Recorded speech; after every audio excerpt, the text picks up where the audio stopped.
Hello. I am here in my new college dorm room, and with the window open, so if you hear background noise, that is why you will hear it. So I just want to talk today about something that's really been pressing to me lately, something I've been thinking a lot about. So I wrote a little piece about this, and it's about the danger of losing your through line. And if you don't really know what a through line is, I'm going to go into detail, but it's essentially your connection to your past, your connection to your past self, and sort of that mental connection that you're on this journey and that you're a continuous person, right? And so I think it's really important because change is natural through life, and we shouldn't try to hold on to past versions of ourselves, which kind of stunts the change that we go through. What I believe is that as we grow through life, that each of these past versions of ourselves actually dies, so that the new current version of ourselves, which is the present self, can be born. So that we are essentially the formation of several past lives coalescing up to right now. So we have died many times. So we're the corpse of our past selves. It's almost like a snake shedding a layer of its skin. But what the through line does is it helps us intellectualize this whole process, noticing what has changed, so we can point to the past events in our life, see where we died, and the points at which we are reborn. It's all happening constantly, but if you intellectualize it, you can make a framework out of it. So there's this kind of self-death that it contains no sort of through line, where one wakes like a fungus or like some sort of parasite, where you're like a fully rotting corpse from your body from like many years ago. This is the sort of thing that is when you lose your through line. This is what I'm talking about, this self-death.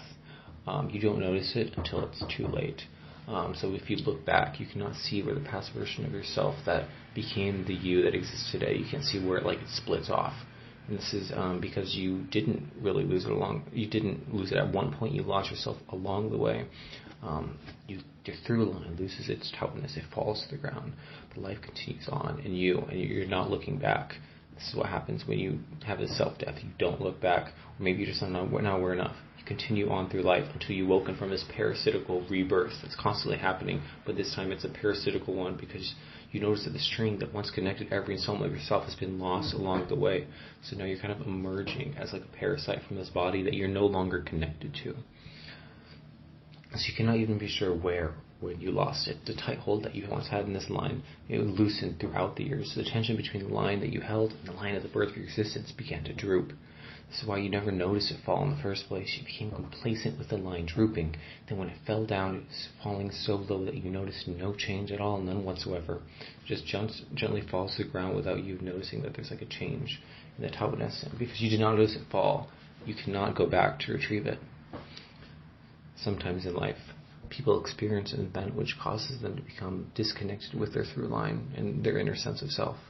But because they can point to one event which caused it, they can retrace their steps, stepping through the tall grass that the through line goes through, and recognize the area where it fell, and pick it up again, continue on. The process is a lot more difficult than that, but essentially this is something that is possible. But where do you go when you can't even recognize the place where you lost something? You are so dulled out on this path through this prairie that you don't even know the location through which you traveled. You cannot retrace your steps, none whatsoever. Do you search the entire prairie to find yourself again? Do you dig your nose in the blades of grass, fingertips in the dusty soil, crawling around to feel for this thin string which you so carelessly let go astray? And I'm unsure whether someone can return from such a phase. But what if someone goes numb to the feeling of the line in their hand and then goes looking for it anyway, so they have it, but they don't even realize they do? This is the premonition, the predisposition of losing grip of the through line, but not realizing that one still indeed does have it. While focused on the ground, looking for this phantom string, one can tumble off the cliff at the end of the prairie and be lost forever. This is a place of which I am sure that there is no return. It is very sad for this sort of thing to occur, because they had what they were looking for the entire time. They just not realize it. The danger of being doled out is that you do not know what you have, so you can easily lose it all. Maybe after losing the through line, with no connection to past memories, one can restart, grow a new line from the dirt fertilized from their rotting corpse. But then their movement is blind and haphazard. The only landmark of their mind are landmark is the reminder of what they lost, the grubby remains of their old body. How can one be guided by a new self when the self arises from such filth? Maybe I'm being too harsh. Maybe I should have faith in the human spirit, right? Maybe such a person may always remain lost and broken, but can build something beautiful from it regardless. Maybe there's always some capacity for regrowth, even if the growth is fueled in the nutrients of one's own dissolving entrails. Still, be wary of searching too hard, as to not fall off the side of this prairie. For those who succumb to such a fate, there is truly no saving.